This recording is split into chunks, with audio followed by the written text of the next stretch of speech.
কোরআনের ক্রিয়াপদের রূপান্তর ১৪১। শাআরা সে অনুভব করেছে, শাআরু তারা অনুভব করেছে,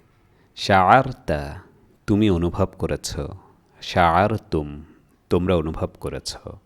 শাআরতু আমি অনুভব করেছি, শাআরনা আমরা অনুভব করেছি, ইয়াশউরু সে অনুভব করে বা করবে, ইয়াশউরুনা তারা অনুভব করে বা করবে, তাশউরু তুমি অনুভব করো বা করবে, তাশউরুনা তোমরা অনুভব করো বা করবে, আশউরু আমি অনুভব করি বা করব, নাশউরু আমরা অনুভব করি বা করব, উশউর অনুভব করো তুমি, উশউরু অনুভব করো তোমরা।